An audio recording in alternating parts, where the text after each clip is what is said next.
Clara segurou a respiração quando viu os colegas deixarem o homem desacordado em um canto do pronto-socorro. Estava encharcado pela chuva, as roupas amassadas, sem documentos.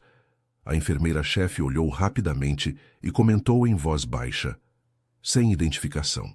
Deixa ali por enquanto. E todos seguiram adiante como se ele não estivesse ali. Clara, porém, não conseguiu se afastar. Havia algo naquele rosto pálido, naquela fragilidade, que a fez parar.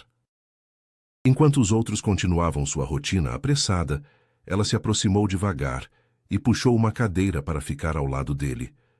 E antes da história continuar, me responde uma coisa. De onde você está assistindo agora? É sempre emocionante saber até onde nossas histórias conseguem chegar. Se você acredita que todo mundo merece uma segunda chance, se inscreve no canal e ativa as notificações. Aqui você encontra histórias que mostram o poder da bondade, amores que nascem dos gestos mais simples e finais que provam que fazer o bem sempre vale a pena. Clara Martins tinha 28 anos e uma certeza: cada vida que passava por suas mãos merecia o melhor cuidado que ela podia oferecer. Filha de uma faxineira e um porteiro, cresceu vendo os pais trabalharem dobrado para pagar sua faculdade de enfermagem. Agora, há 3 anos formada, trabalhava no hospital central da cidade, sempre disposta a ficar além do horário, sempre a primeira a se voluntariar para os plantões mais difíceis.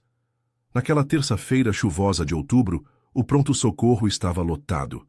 Eram quase 2 da manhã quando a ambulância chegou, trazendo um homem desacordado. Aparentava uns 35 anos, cabelos castanhos escuros grudados na testa pelo suor, rosto anguloso, mas sereno mesmo inconsciente. Vestia uma camisa social branca e calça preta, agora encharcadas e sujas de lama. Encontraram ele caído na Rua das Flores, explicou o paramédico. Mal súbito, pelo jeito. Sem documentos, sem nada. A enfermeira-chefe, Márcia, deu uma olhada rápida e anotou algo na prancheta. Leito 12. Clara, você acompanha. Depois comentou em voz baixa. Mais um caso sem ninguém para identificar. Os outros profissionais seguiram ocupados, cada um com sua pressa, como se aquele homem não existisse. A maca ficou parada por alguns instantes no corredor, esquecida entre tantas urgências. Clara respirou fundo, sentiu um aperto no peito e decidiu não deixá-lo ali. Empurrou a maca até o leito 12, um cantinho mais silencioso do pronto-socorro. Ajustou o travesseiro com delicadeza, puxou a coberta para aquecê-lo e inclinou-se para perto. Oi, eu sou a Clara. Vou cuidar de você, tá bem? Disse em voz baixa, como quem conversa com alguém que dorme. Ela começou a checar os sinais vitais. Pressão estável, respiração regular. Nada indicava gravidade, mas ele permanecia inconsciente. Com cuidado, limpou o rosto dele com uma toalha morna e afastou a lama dos cabelos.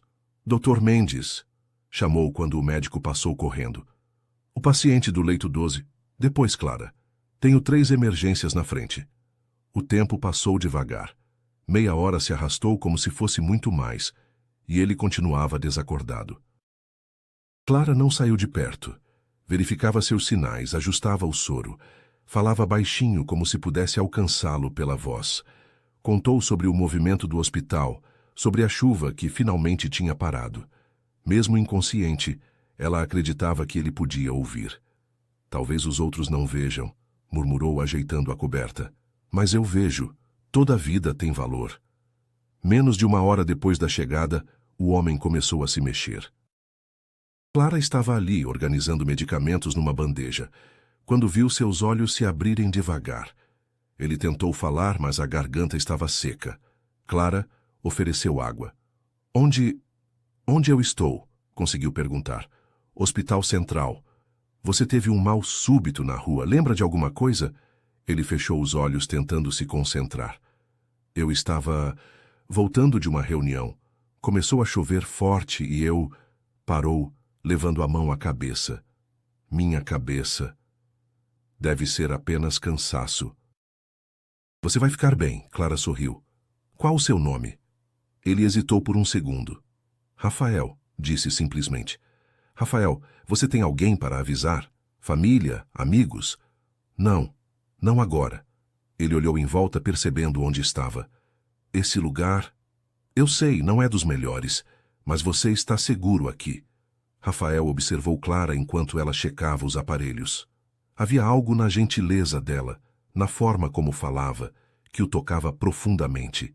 Ninguém mais havia se aproximado desde que chegara. Você ficou aqui o tempo todo? Perguntou.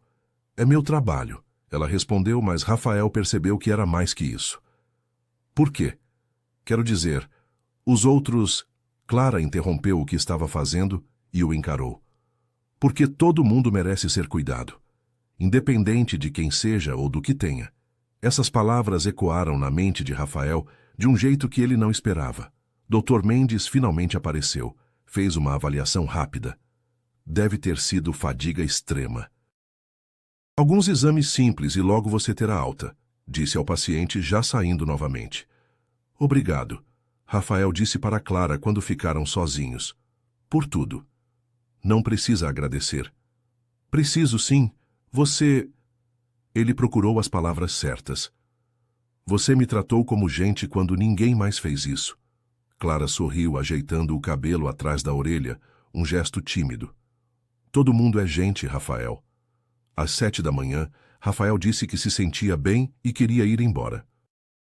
Clara tentou convencê-lo a ficar para mais exames, mas ele insistiu. Tenho que resolver algumas coisas, disse, levantando da cama. Pelo menos deixa eu te dar algumas orientações. Mas quando Clara voltou com os papéis da alta, Rafael havia sumido. Deixou apenas um bilhete rabiscado em um pedaço de papel. Obrigado pelo cuidado. Nunca vou esquecer. R. Clara guardou o bilhete na gaveta. Por dias, ficou pensando nele. Havia algo diferente naquele homem. Algo que ela não conseguia esquecer. 2 semanas depois, a bomba explodiu no hospital. Cortes de verba, demissões em massa. Clara, mesmo sendo uma das enfermeiras mais dedicadas, foi dispensada. Não tinha influência, não tinha padrinhos políticos. Sinto muito, Clara, disse Márcia, entregando a carta de demissão. São ordens de cima. Clara saiu do hospital carregando uma pequena caixa com seus pertences. 3 anos de dedicação cabiam numa caixa de sapatos. Passou 2 semanas procurando emprego. As grandes redes hospitalares exigiam especialização que ela não tinha. As clínicas particulares queriam experiência que ela não podia comprovar sem referências. Foi quando viu o anúncio. Clínica Santa Rita precisa de enfermeira. Bairro Jardim Esperança. A Clínica Santa Rita ficava numa região simples da cidade. Um prédio pequeno, receita básica, mas limpo e organizado. A diretora, Dona Lúcia, foi direta. Não posso pagar muito, mas aqui a gente trata todo mundo igual, rico ou pobre. Clara aceitou na hora. Nos primeiros meses se adaptou bem. Cuidava de crianças com gripe, idosos com diabetes, mulheres grávidas fazendo pré-natal, trabalho simples, mas que a realizava. Foi numa quinta-feira de março que ele apareceu. Clara estava organizando fichas na recepção quando ouviu a comoção do lado de fora. Carros parando, porteiras batendo, vozes falando baixo, mas com urgência. A porta se abriu e entrou um homem de terno impecável, seguido por 2 seguranças. Clara ergueu os olhos das fichas e sentiu o mundo parar. Era ele, Rafael, mas não o Rafael sujo e confuso que ela cuidara meses atrás. Este Rafael tinha cabelos bem cortados, barba feita, postura confiante. E quando seus olhos encontraram os dela, ele parou de andar. Clara, disse ele, incrédulo. Dona Lúcia saiu da sala claramente nervosa com a movimentação. Senhor Duarte, que honra tê-lo aqui. Em que podemos ajudar? Duarte. Rafael Duarte. Clara sentiu as pernas bambas. Rafael Duarte era um dos empresários mais conhecidos do país. Dono de uma rede de hospitais, filantropo, sempre na mídia por suas iniciativas sociais. Dona Lúcia, Rafael falou, mas não tirava os olhos de Clara. Eu preciso falar com essa enfermeira, a sós. Claro, usem minha sala. Clara seguiu Rafael para a sala da diretora como se estivesse sonhando. Ele fechou a porta e ficaram frente a frente. Você, disse ele. É realmente você. Rafael Duarte. Clara conseguiu falar. Você é o Rafael Duarte. Sou. Mas naquela noite no hospital eu era apenas Rafael, um homem perdido que você decidiu ajudar. Clara sentou numa cadeira, ainda processando. Eu não entendo. Por que você estava naquele estado? Por que não disse quem era? Rafael suspirou sentando na cadeira à frente dela. Eu estava voltando de uma reunião em outra cidade. O carro em que eu vinha quebrou no caminho e acabei seguindo a pé, debaixo da chuva. Acho que o cansaço e o frio me derrubaram. Só lembro de abrir os olhos e ver você. E por que não disse quem era? Por quê? Ele hesitou. Porque pela primeira vez na vida, alguém me viu como ser humano, não como Rafael Duarte. Você não me tratou bem porque sou rico ou famoso. Me tratou bem porque achava que eu merecia. Clara sentiu os olhos marejarem. Todo mundo merece, Rafael. Eu sei que merece, mas poucas pessoas agem assim de verdade. Ele se inclinou para a frente. Clara, você salvou mais que minha vida naquela noite. Você me lembrou de quem eu queria ser. Não entendo. Nos últimos anos andei tão focado nos negócios, nos resultados, que esqueci o básico. Por que comecei com hospitais? Em primeiro lugar, para cuidar das pessoas. Ele sorriu. Você me lembrou disso. Clara secou uma lágrima que escapou. O que você está fazendo aqui? Te procurando. Levei meses para descobrir onde você trabalhava. Soube que foi demitida. Procurei em todo canto. Rafael se levantou. Clara, quero te fazer uma proposta. Uma proposta? Estou lançando um projeto novo. Hospitais humanizados. Lugares onde cada paciente seja tratado como você me tratou. Preciso de alguém para coordenar isso. Alguém que entenda o que é cuidar de verdade. Clara o encarou, sem acreditar. Você está me oferecendo um emprego? Estou oferecendo uma parceria para transformarmos a saúde do país.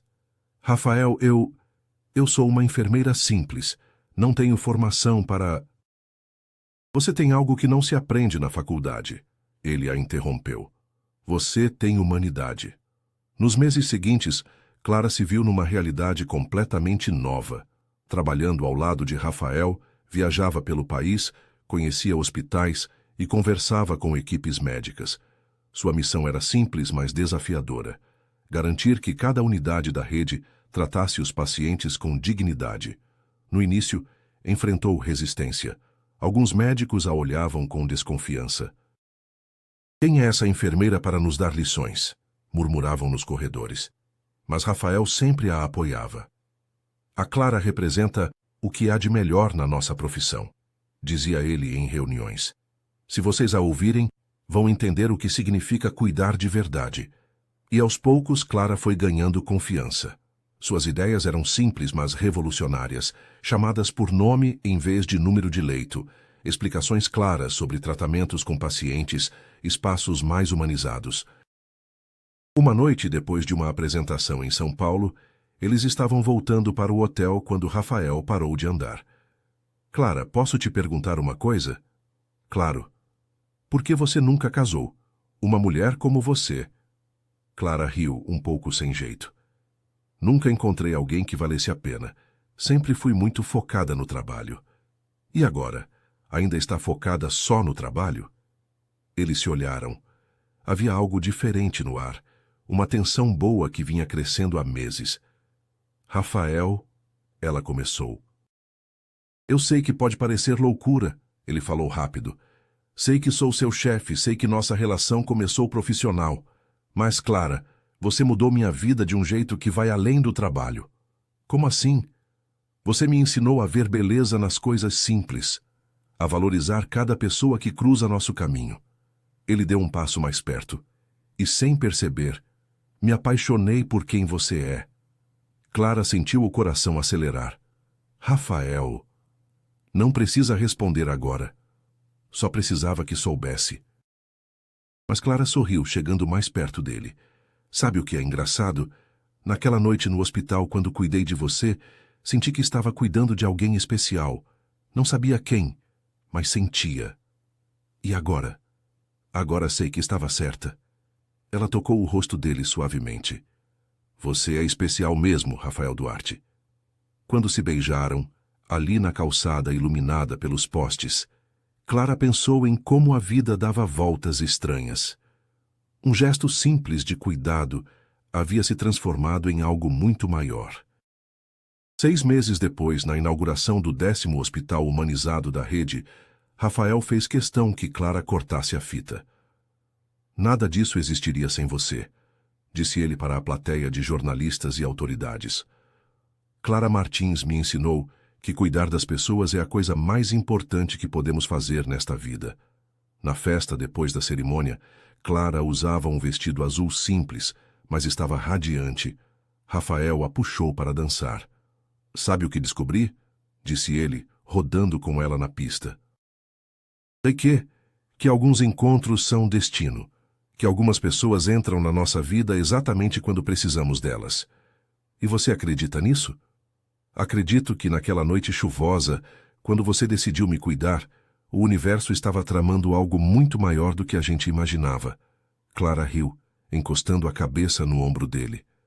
Então o universo tem bom gosto para tramóias. Tem mesmo, ele sussurrou no ouvido dela.